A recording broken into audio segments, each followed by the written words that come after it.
Does the name Bethany Mota ring a bell?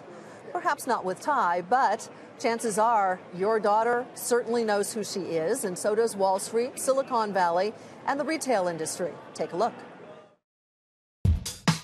Hey guys, it's Bethers. I really want the base of my channel to be about inner beauty and still feeling confident when you don't have makeup on and you're not all glammed up. Today, I'm going to be doing a haul video, a room tour, Hair Hates Bethany Day. Computer log! Having over 5 million besties is just blowing my mind, so thank you guys so much. Let's get started.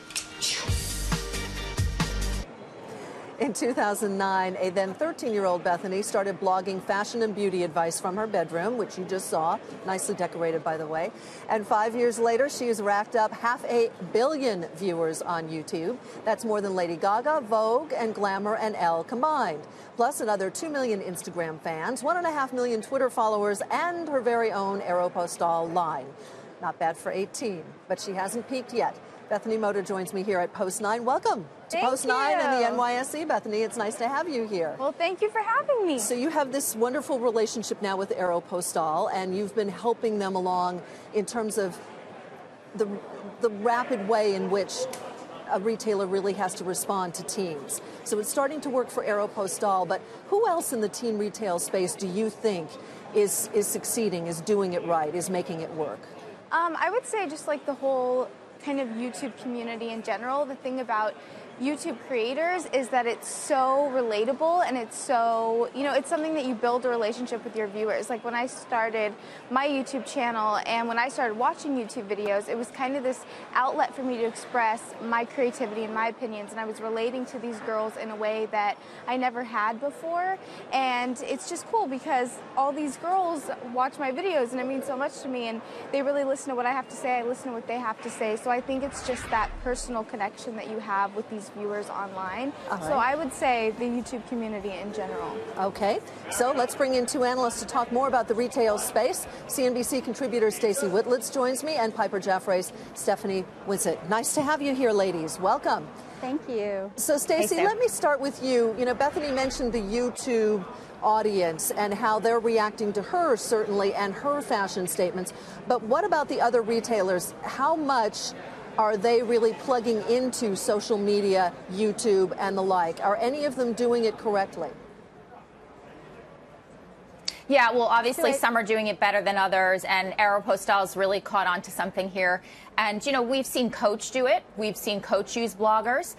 We've seen Macy's do it. You might remember the Burberry Art of the Trench campaign that was incredibly successful. They've used social media very well. So there are brands that are using it and taking advantage of it. And I think the teen space, it's just ripe for the picking. You don't need these celebrities anymore. You don't need to pay them millions of dollars. You need a fashion expert like Bethany who has an audience and who can translate what she's hearing and seeing into the brand. Yeah, now, Stacey, I started with you with social media, but Stephanie, specifically, last time when I was out at the mall with you, we were talking about the blogging aspect of things and how that really has changed what teens buy on a very consistent basis, correct? Absolutely. I think this comes back to relatability, and I think that's what Bethany really embodies for teenage girls. She's relatable, she's their age, and she actually lives a lifestyle that's very consistent with theirs. Bethany, when you look at what's out there in the fashion world, one of the issues for some of the major retailers has been the fact that they can't change quickly enough. And you have made the point that fashion for teens changes very quickly. In a matter of months, you've moved on from one thing to another. Do you think that the retail space, that the stores that are out there understand that yet, have come to grips with how quickly fashion changes? Well, the thing is, as far as my channel goes, I just talk about what I love. And being a teenage girl, like I said, things constantly change. There is tons of trends out there all the time. So basically on my videos, I just talk about what I'm currently loving, whether it's a trend or not. So I think that teenage girls, we are interested in the trends and, what's on the runways. But at the same time, we just want what we love and what is, fits our personal style. So but can you find it out there in the majority of stores, or only in a few stores? I think there's a lot of stores out there that have a good amount of basic things that you're always going to want to have, and then the things that are trendy. Because when I go shopping, I see all the current trends out there already. And then I also see the things, you know, that I'm going to keep for a long time, that I'm going to use for years. Where do you shop? Obviously, you have a relationship with Aeropostale, but where else do you shop?